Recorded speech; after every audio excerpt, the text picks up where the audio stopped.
Non stop non sense. Issue ఏదైనా దాన్ని mislead చేయడం, ఓటు బ్యాంక్ రాజకీయాలు చేయడం ఏపీలో కామన్గా మారిపోయింది. ఎందుకింత హార్ష్గా మాట్లాడాల్సి వస్తుందంటే ఇక్కడ సఫర్ అవుతుంది ప్రజలు కాబట్టి, పబ్బం గడుపుకుంటున్నది పొలిటికల్ పార్టీలు కాబట్టి. నేను మాట్లాడేది ఏపీలో జరుగుతున్న పెన్షన్ పంపిణీ రాద్ధాంతం గురించి. అసలు ఈ వివాదం వెనుక రీజన్ ఏంటి, దానికి కారకులెవరు? ఎలక్షన్ టైం, అందులోనూ ఆంధ్రప్రదేశ్. ఇప్పుడు చీమ చిట్టుక్కుమన్న ఓ పార్టీ మరో పార్టీపై ఆరోపణలు కామన్గా చేసుకుంటే మీరు కారణం అంటే మీరు కారణం అని. ఎన్నికల పుణ్యమాని అది మాటల దాడి వరకు వెళుతుంది. ఎలక్షన్ కోడ్ అమల్లోకి రావడంతో వాలంటీర్లను ఎన్నికల విధులకు దూరంగా ఉంచింది ఈసీ. దీంతో ప్రజలకు తిప్పలు మొదలయ్యాయి. వృద్ధులు, దివ్యాంగులు, వితంతువుల కష్టాలు వర్ణనాతీతంగా మారాయి. మామూలుగా అయితే వాలంటీర్లు ప్రతి నెల పెన్షన్ ఇంటికి తీసుకొచ్చి అందించేవారు.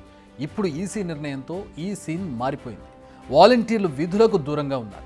దీనికి కారణం టీడీపీ అని వైసీపీ, కాదు వైసీపీ కారణంగానే కావాలని ఈ రాద్ధాంతం జరుగుతోందని టీడీపీ. ఇలా పరస్పర విమర్శలు చేసుకుంటున్నారు. కానీ ఇక్కడ సఫర్ అయ్యేది మాత్రం, ఇబ్బంది పడేది మాత్రం లబ్ధిదారులు. నిజానికి పెన్షన్ 1వ తేదీన అందాలి, కానీ క్యాలెండర్లో డేట్ మారుతున్న డబ్బులు మాత్రం అందలేదు. మరి ప్రభుత్వం ఏం చేస్తోంది? ప్రాబ్లంను సాల్వ్ చేయడానికి తీసుకున్న చర్యలు ఏంటి? ఇప్పుడు ఇదే పంచాయతీ కొనసాగుతోంది.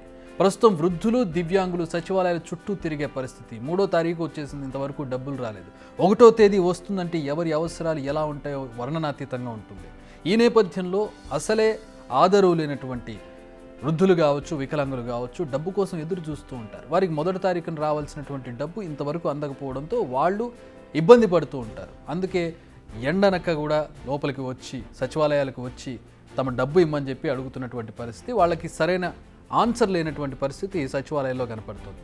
ఓవైపు ప్రజలు ఇలా ఇబ్బందులు పడుతుంటే వాళ్ళ పేరు చెప్పుకుని పరస్పర విమర్శలు చేసుకుంటున్నాయి అధికార విపక్ష పార్టీలు. ఖజానాను ఖాళీ చేశారని, కావాలనే ముందే డబ్బులు డ్రా చేయలేదని, పెన్షన్ రాకపోవడానికి ఈ పరిస్థితులే కారణమని టీడీపీ ఆరోపిస్తోంది. టీడీపీ నేతలే ఈ ప్రచారం చేస్తున్నారని, టీడీపీ నేతల వల్లనే ఇదంతా ఆలస్యం అవుతోందని, అసలు వాలంటీర్లను తమ విధులకు దూరం కావడానికి కారణమే టీడీపీ అని, ఈ రోజు ప్రజలు ఇలా ఇబ్బంది పడడానికి కారణం ఆ పార్టీ నేతలంటూ వైసీపీ విమర్శిస్తోంది. మరి ఇందులో ఏది నిజం, ఏది అబద్ధం? వాలంటీర్లను ఎన్నికల విధులకు దూరంగా ఉంచాలని ఫిర్యాదు చేశారు, నిజం. వాలంటీర్లను ఎన్నికల విధుల నుంచి ఈసీ దూరంగా ఉంచింది, నిజం. వాలంటీర్లు సంక్షేమ పథకాలను అందించవద్దు అని కోర్టుకు వెళ్ళింది, నిజం. కోర్టు వాలంటీర్లు పెన్షన్ పంచొద్దని ఆదేశాలు ఇచ్చింది కూడా నిజం. ఈ ఆదేశాలకు అనుగుణంగా పెన్షన్ ఇళ్ల వద్ద కాకుండా సచివాలయాల్లో అందిస్తామని ప్రభుత్వ అధికారులు అనౌన్స్ చేసింది, ఇది కూడా నిజమే. ఇప్పుడు నాణ్యానికి మరోవైపు చూద్దాం. ఈసీ ఆదేశాలు తెలిసినా ప్రభుత్వం ఎందుకు తగిన ఏర్పాట్లు చేయలేదు? ముందు సచివాలయాల వద్ద పంపిణీ చేస్తామని ఎందుకు ప్రకటించింది? మళ్ళీ ఇళ్ల వద్దే పంపిణీ చేస్తామని ఈసీ ప్రకటించింది. మరి అన్ని ఏర్పాట్లు చేసే ఈ ప్రకటన జారీ చేసిందా? పంపిణీ చేసేందుకు ఖజానాలో డబ్బు ఉందా? 1వ తేదీన ఇవ్వాలంటే ముందే డబ్బును డ్రా చేయాలి. మరి ఆలస్యంగా ఎందుకు డ్రా చేస్తున్నారు? ఆలస్యానికి కారణం విపక్షాలపై వేసే ఉద్దేశమా, లేక నిజంగానే వాలంటీర్లు లేని లోటు పెద్ద సమస్యగా మారిందా? అసలు వాలంటీర్లపై ఈసీకి ఫిర్యాదు చేసింది ఎవరు? సంక్షేమ పథకాలు అందించవద్దని కోర్టులో కేసులు వేసింది ఎవరు? పిటిషన్ వేసిన సంస్థల వెనుకున్న రాజకీయ పార్టీ ఏది? వాలంటీర్లు వైసీపీకి ప్రచారం చేస్తున్నారని నిజంగానే భయపడుతున్నారా? ఇప్పుడు నేను వేస్తున్న ప్రశ్నలు వింటుంటేనే మీకు సమాధానం వస్తూ ఉంటుంది. ఇప్పుడు పార్టీ నేతల వాదనలు విందాం. ముందు టీడీపీ వర్షన్ ఏంటో ఒకసారి చూద్దాం.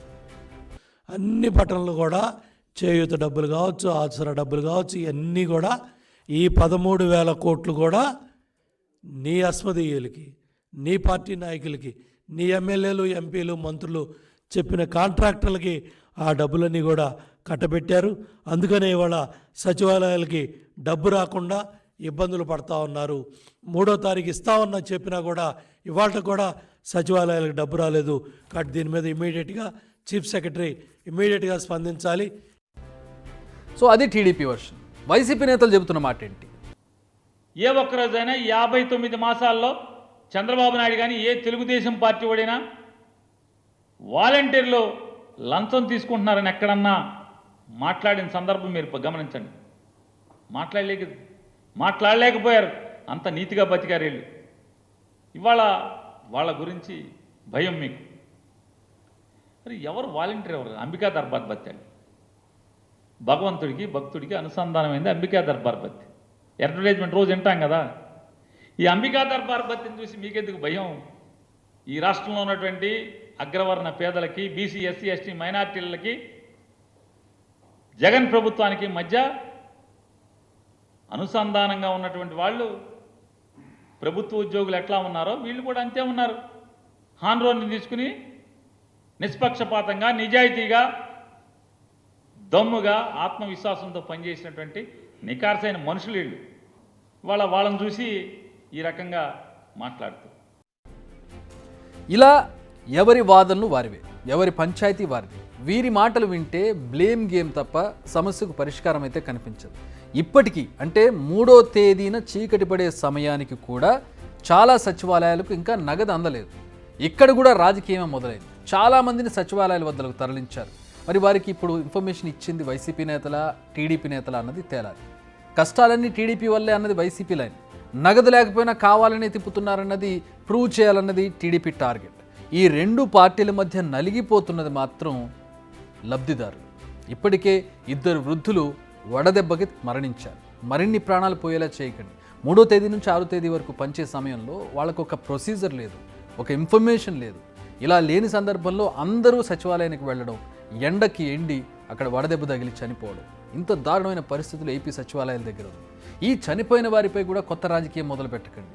మీ రాజకీయాలను దయచేసి ప్రజల మీద రుద్ది వారిని బలి చేయకండి. వారికి 1వ తేదీన పెన్షన్ అందాల్సి ఉంది, అందలేదు. కనీసం 3వ తేదీన లేదా 4వ తేదీన ఎప్పుడు ఇస్తామనే క్లారిటీ వాళ్ళకి ఇస్తే ఆ సమయానికి వాళ్ళు వచ్చి తీసుకుంటారు. ఒక పద్ధతి ప్రకారం, ఒక ప్రొసీజర్ ప్రకారం వాళ్ళకి అందిస్తే ఒకరోజు ఆలస్యమైన ఇబ్బంది పడకుండా తీసుకునే పరిస్థితి ఉంటుంది. దయచేసి దాని మీద దృష్టి పెట్టాల్సి ఉంది.